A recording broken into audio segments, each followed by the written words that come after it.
Giriya's summer sale. Buy any AC and get free 2 nights, 3 days holiday package.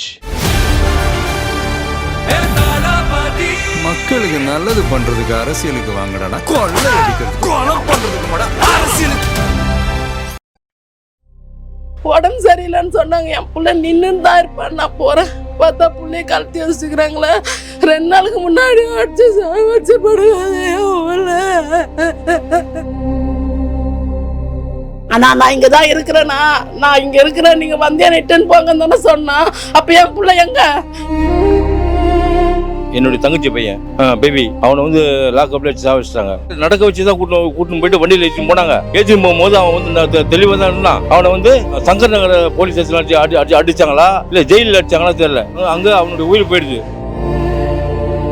எவ்வளோ கேஸில் போனாலும் பசங்களாம் வெளியே வந்துடும். 1 வருஷமா 2 வருஷமா வரும்போது பசங்க நல்லா ஆரோக்கியமாக நல்லா தான் வருவாங்க. ஆனால் இந்த வாட்டி என்ன ஆச்சுன்னே தெரியல. பசங்க சும்மாவே பிடிச்சிட்டு போய் குழந்தைங்க மரணமாக தான் வருது. டாக்டர் வந்து சர்டிஃபிகேட் கொடுத்தாரு. அந்த சர்டிஃபிகேட்ல வந்து அவன் வந்து அடிச்சுதான் கொண்டுட்டாங்க சொல்லி அந்த சர்டிஃபிகேட் எங்கிட்ட வந்து வந்துருது. அவனை போச்சிருந்தாக்கா இப்போ சப்போஸ் வேற எதனா ஃபால்ட் கூட நம்ம நோட்டி பார்க்கலாம். அவனை இப்போ எரிச்சிட்டாங்க சார். அவனை என் பிள்ளையாவ அடிச்சானா அதே மாதிரி சாவணும் என்னன்னு சொல்லி அழைச்சிட்டு போனாங்க. என் பிள்ளை வந்து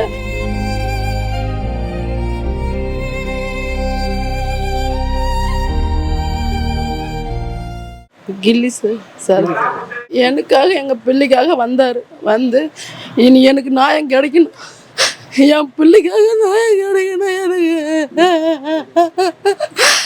என் பிள்ளை கண்டிப்பா அவர் வந்து எனக்கு நியாயத்தை வாங்கி தரணும். நல்லா தானே போனோம். 4 வருஷத்துக்கு முன்னாடி நடந்த கதைக்கு போயிட்டு இட்டுன்னு வரேன்னு சொன்னாங்களே என் பிள்ளைய. ஆனால் இட்டுன்னு வரலையே. என் பிள்ளை ஹாஸ்பிட்டலில் உடம்பு சரியில்லைன்னு சொன்னாங்க. என் பிள்ளை நின்று தான் இருப்பேன். நான் போகிறேன் பார்த்தா பிள்ளைய கழட்டி வச்சுக்கிறாங்களே. 2 நாளுக்கு முன்னாடி அடிச்சு படுவாங்க. யாருமே எதுவுமே பண்ணலையே என் பிள்ளைக்காக. நான் என் பிள்ளைய பறி கொடுத்துட்டு நான் உள்ள உட்காந்துன்னு இருக்கிறேன். நானு நிறைய மேயர்கிட்ட அதை பத்தி பேசுனீங்களா? இதுவரை நான் ஒரு வார்த்தை கூட கேள்வி கூட கேட்கலையா என் பிள்ளைக்காக? நாங்கள் அவங்களுக்காக நாங்கள் பாடுபட்டோம்ல, எங்களுக்காக என்ன பண்ணாங்க? ஒன்றுமே பண்ணவே இல்லையே. அவங்க வந்து அன்னைக்கு இட்டுன்னு போனாங்களா, ஸ்டேஷனில் வந்து இட்டுன்னு போனாங்களா, என்ன சொல்லி இட்டுன்னு போனாங்க? அவங்க பிள்ளை 2 நாள் இட்டுனா விட்டுருந்தானு சொல்லி இட்டுன்னு போனாங்க. என் பிள்ளை எங்க? என் பிள்ளை ஓடி ஒழிஞ்சானா? என் பிள்ளை ஒழிஞ்சானா? இல்லையே, ஒழிலையே. ஆனால் நான் இங்கே தான் இருக்கிறேனா, நான் இங்கே இருக்கிறேன், நீங்கள் வந்தே இட்டுன்னு போங்கன்னு தானே சொன்னான். அப்போ என் பிள்ளை எங்க? நான் கண்டிப்பாக போவேன், அந்த ஸ்டேஷனால நான் போவேன். என் பிள்ளைய கூட உங்க கூட இப்ப ஆதரவா யாருமா இருக்கா? என் கூட யாருமே இல்லைங்க. என் கூட யாருமே இல்லை. நானே 2 பிள்ளைங்க தான். எங்கள் வீட்டுக்காரே இறந்துட்டாரு. நான் என் 3 பிள்ளைங்களை வச்சு நான் நிம்மதியாக இருந்தேன். அது கடையை வச்சுக்கிறேன். என் பிள்ளை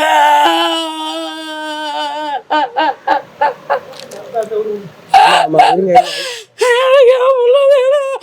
என் பிள்ளை எனக்கு வேணும். இதுக்காக எனக்கு கஷ்டப்பட்டு எனக்கு ஸ்டோர் போடுவான். என் பிள்ளை கேட்டு பாருங்க, என் பிள்ளை எல்லாரும் கேட்டு பாருங்க. என் பிள்ளை போய் கறிகளை போய் கஷ்டப்படுவான், எங்கன்னா போய் வண்டி ஓட்டுவான், எல்லாமே என் பிள்ளை தான் எனக்கு செய்வான். இன்னைக்கு எதுவும் சரியா என் பிள்ளை நான் நிற்கிறது எனக்கு ரொம்ப ஆதங்கமாக என்னால் முடியல. என் பிள்ளைக்கு நீதி வேணும். என் பிள்ளைய அடிச்சணும், அதே மாதிரி சாகணும். என் பிள்ளை என்னங்க பண்ணா?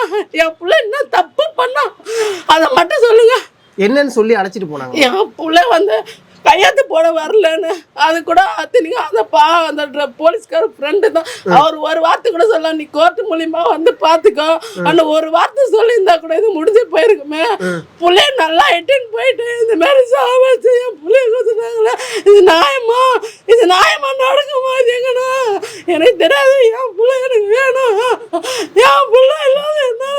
வக்கீல்கிட்ட இதை பத்தி பேசணும்லாமா? யாருமே பேசலையே, இதுவரை யாரும் பேசல. எந்த வக்கீலும் பேசல, யாருமே நடவடிக்கை எடுக்கல. எனக்கு நடவடிக்கை வேணும். இந்த ஏரியா எம்எல்ஏட்ட போய் அதை போய் சொன்னீங்களா? நாங்கள் எதுவுமே சொல்லவே இல்லையா, யாருமே கேட்கல, எதுவுமே சொல்லலை. நான் தனியாக உட்காந்து நான் அழுதுன்னு நினைக்கிறேன். நான் 2 பிள்ளைய வச்சுருக்கிறேன். அது எனக்கு என்ன தெரியுது? அது எனக்கு ஒன்றையும் தெரியல, எனக்கு ஒன்றையும் தெரியலையா. நான் உட்காந்து அழுதுறேன். எனக்கு என் பிள்ளை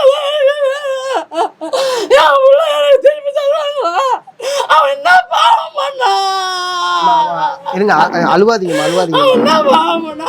அவன் ஒண்ணுமே பண்ணலையே. அண்ணா நான் வரேன்னு யாருங்க சொல்லுவாங்க? எந்த புள்ள சொல்லு? எல்லாம் தப்பிச்சு போறதுதான் பார்க்க. என் புள்ள சொல்லலையே. எனக்கு என் புள்ள வேணுங்க. லாக்அப் டெத்து என்னுடைய தங்கச்சி பையன் ம். பேபி ம். அவனை வந்து லாக்அப்ல வச்சு சாவடிச்சிட்டாங்க. ஓகே. சாவடிச்சதுனால எங்களுக்கு முழு ஒத்துழைப்பு கொடுத்து அவர் தான் நிறைய உதவி என்ன பண்ணாரு. என்ன ஒத்துழைப்பு கொடுத்தாங்க? எந்த வகையில உங்க கூட தொடர்பு இதுல இருந்தாங்க? அவர் மருத்துவமனைக்கு வந்து டாக்டர்கிட்ட பேசினாரு. ஆ. அடுத்தது இந்த மீடியாலாம் கொடுத்து வெளியே பரப்பினாரு. ஆ. வெளியே பரப்பியும் அதனுடைய அதுக்கு உண்டான இப்போ காவல்துறைக்கு உண்டான தண்டனை இன்னும் கொடுக்கவே இல்லை. ம். அப்படிதான் இருக்குது. அவர் செத்ததுக்கு உண்டான எப்படி இறந்தாரு, அவர் கொலை பண்ணி தான் இறந்துட்டாங்க. ம். அவர் கொலை பண்ணதுனால அவருக்கு அந்த கொலை செய்த காவல்துறைக்கு தண்டனை கொடுக்கவே இல்லை.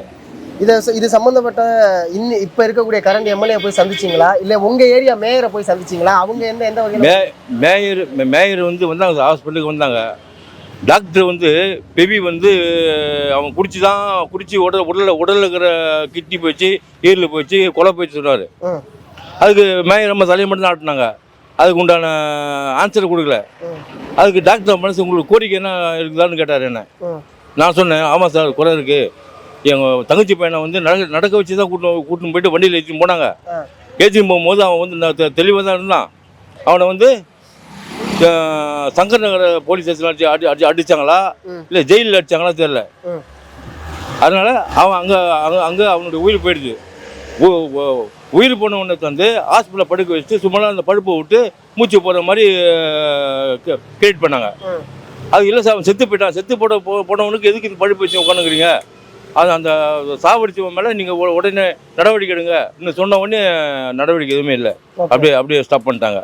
அதுக்கப்புறம் இப்போ அவனை வந்து எரிக்கணும் தான் முழு மூச்சாக வந்து மேயர் அப்பெல்லாம் வந்தாங்களே தவிர அவனை புதைக்கணுன்றதுக்காக. ஏன்னா அவன் லாக்அப் டெத்து.